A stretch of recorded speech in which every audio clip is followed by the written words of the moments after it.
एक ब्लास्ट हुआ, एक्सीडेंट हुआ, एक्सीडेंट के बाद अब इनको रिवाइव करने में थोड़ा टाइम लग रहा है और मुझे लगता है थोड़ा टाइम नहीं होगा, ये ज़्यादा टाइम लगेगा। रिजवान, मुझे मैं ये वर्ड कहने में कोई आर नहीं रखता कि उसने जो किरदार अदा किया है ना, बहुत कमाल की पॉलिटिक्स खेली है कि सबको आपस में लड़ाया और नो डाउट बहुत अच्छा प्लेयर है, परफॉर्म कर रहा है, सबको घुमाया नहीं यार, और खुद बन के वो कैप्टन बन गया। देखें ऐसी बात नहीं ये अगर विदाउट कैप्टनसी भी तो रिजवान, विदाउट कैप्टनसी रिजवान की किरदार नहीं अदा कर सकता था कि सबको इकट्ठा करे। नहीं, आपको ये कैसे श्योर है कि वो उसने सारी प्लानिंग की है? मुझे बताएं, कर सकते हैं। देखिए जो बंदा एक बंदा अगर मुखलिस होके विकेट के पीछे हर बंदे के साथ घुल मिल रहा है या उसके साथ उसको मशवरा दे रहा है, मीठी छुरी होती है ना, तो वो आप मिसाल सुनिए ना, मीठी छुरी वाली, मीठी छुरी बहुत तेज चलती है, पता भी नहीं लगता कहां से चल जाती है। नेक इंसान है मोहम्मद रिजवान, और वो हर बंदे के साथ अच्छे तरीके से क्रिकेट में नमाजों का क्या ताल्लुक है? नहीं, क्या परफॉर्मेंस से नमाजों का क्या ताल्लुक है? वो तो आपका अपना फेल है ना, आप नमाज पढ़ते हैं, नहीं, लेकिन हमारा दीन सिखाता है कि अगर आप किसी की मदद करना चाहें तो आप कर सकते हैं। नहीं सिखाता कि आप सारा दिन क्रिकेट खेलें, दीन तो फिर कुछ और सिखाता है ना। नहीं, देखें, सिखाता है कि आप तबलीग करें जो करनी चाहिए। अगर एक चीज है, रिजवान अगर सारों को मिल के अच्छे तरीके से मेल मिलाप करके दोनों को आपस में मुझे सेंट्रल कॉन्ट्रैक्ट क्यों उड़ा हुआ है? सेंट्रल कॉन्ट्रैक्ट क्यों उड़ा हुआ है बता दें। सेंट्रल कॉन्ट्रैक्ट पे उनका हक है प्रोफेशनली भाई, फिर सेंट्रल कॉन्ट्रैक्ट पे उनका हक है प्रोफेशनली। देखें वो अगर वो जायज हैं कि अगर उनको ए कैटेगरी से बी में फेंका जाएगा या बी वाले को डी में फेंका जाएगा, तो क्या वो उसको, अगर मेरे साथ ऑफिस में ज्यादती होगी तो मैं चुप करके बैठा रहूंगा। एक और एलिमेंट है, एक और खबर आई है कि अगर ये जो प्लेयर्स हैं ये सेंट्रल कॉन्ट्रैक्ट पर क्यों इतना अब क्यों नहीं खुल के सामने आ रहे? क्योंकि परफॉर्मेंस ही नहीं है। जब आप परफॉर्म करते हैं ना तभी आप कहते हैं, फर्ज करें कोई बच्चा मैट्रिक के पेपर में फर्स्ट पोजीशन लेता है तो अपने घर वालों कहता है मुझे गाड़ी लेके दो, तो घर वाले कहते हैं हाँ यार इससे अच्छा पढ़ा तो उसको गाड़ी भी ले देते हैं।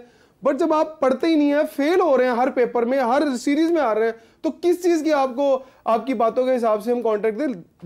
एक और वजह, आप 45 लाख रुपए पर मंथ ले रहे थे 2023 में, राइट ना, एक प्लेयर एक कैटेगरी का। अब पाकिस्तान क्रिकेट बोर्ड ने उसको 5 मिलियन से ऊपर कर दिया। फिर आप कहते हैं कि आईसीसी की तरफ से जो पैसा आता है, जो पैसे बढ़े हैं डॉलर्स की सूरत में, उसके अंदर से भी हिस्सा दो, गेट मनी है उसके अंदर से भी हिस्सा दो, आपको सोशल मीडिया की जो इनकम आती है उसमें से भी हिस्सा दो। तब क्या पैसा ही है सिर्फ सब? देखो इमरान, अगर मीरा भी मैं कहते हैं कि ऑफिस में से मुझे हिस्सा दो, ये तो फिर मालिकान की मर्जी है कि वो हिस्सा देते हैं या नहीं देते। इसी तरह प्लेयर्स ने अगर उनको कहा है तो बोर्ड वाले ब्लैकमेल क्यों हुए थे? जकाश, मेरा ख्याल है चले जकाश साहब चले गए तो अब क्यों हो रहा है?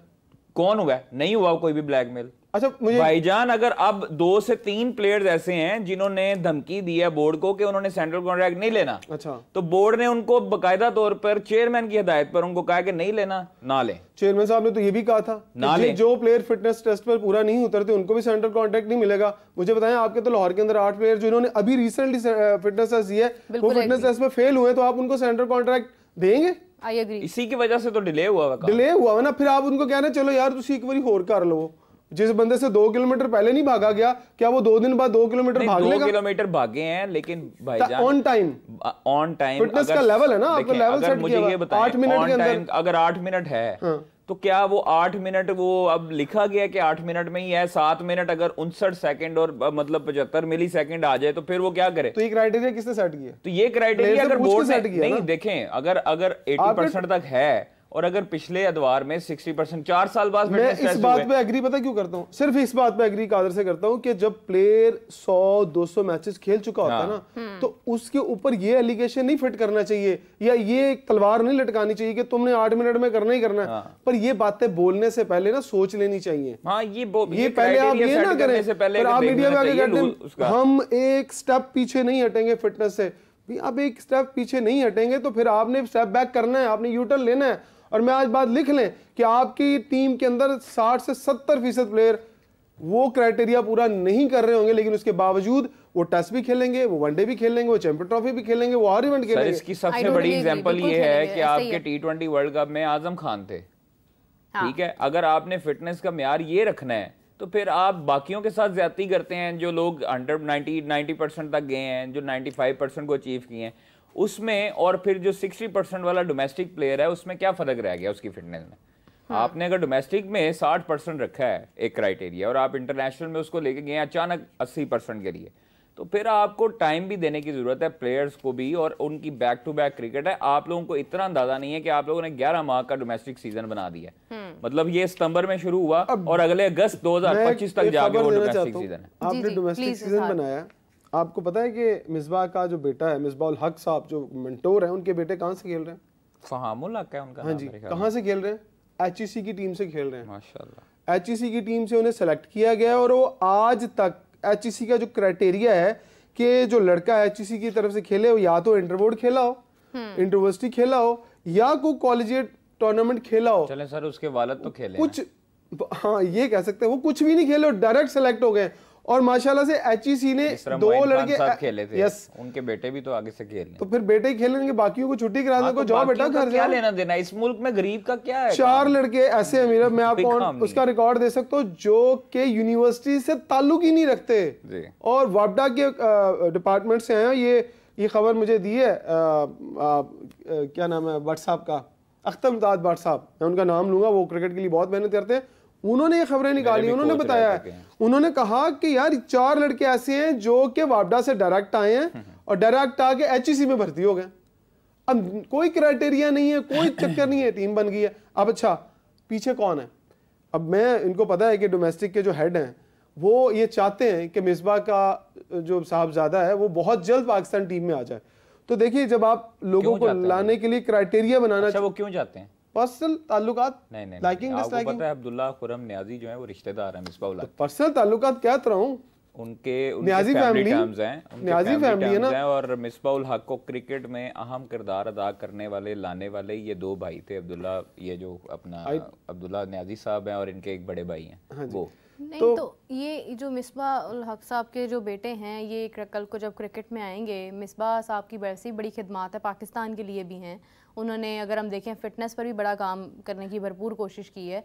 तो क्या उनके बेटे ये फ़िटनेस पर और जो मामला जो वो रेस करते थे दूसरे प्लेयर्स के लिए, क्या उस पर फिट है? तो कादिर कह चुका है ना कि वो देखिए कौन खिला रहा है। अब मुझे बताएं, जो इस वक्त पाकिस्तान क्रिकेट बोर्ड में लीड कर रहे हैं डोमेस्टिक क्रिकेट को, क्या उनको वो जवाब देगा? टीमें तो उन्होंने फाइनल करनी है ना।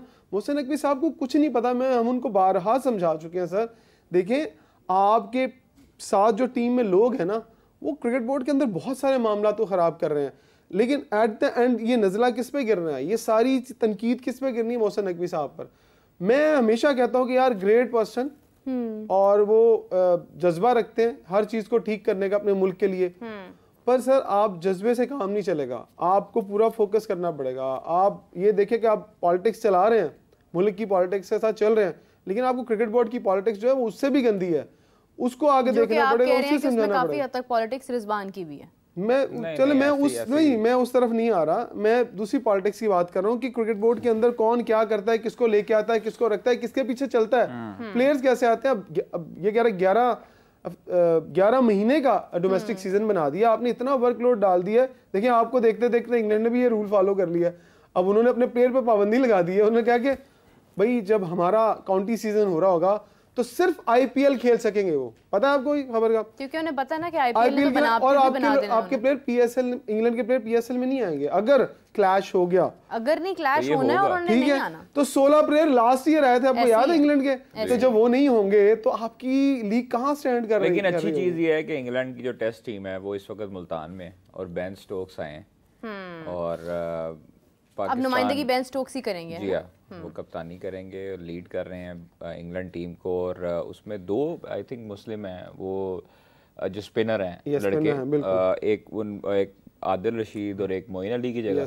तो देखिए, वो उनको रिप्लेस करना है, ये भी एक बड़ी फख्र की बात है। और लड़का बच्चा सा है जो स्पिनर, बड़ा अच्छा है, उसने विकेटें भी पहले ली हैं। तो इंग्लैंड की टीम जो है वो है तो यंगस्टर्स पर दुआ करें हमारे स्पिनर्स उनसे सीखें। लेकिन आमीन आमीन, बिल्कुल सही बात है। और तो सही।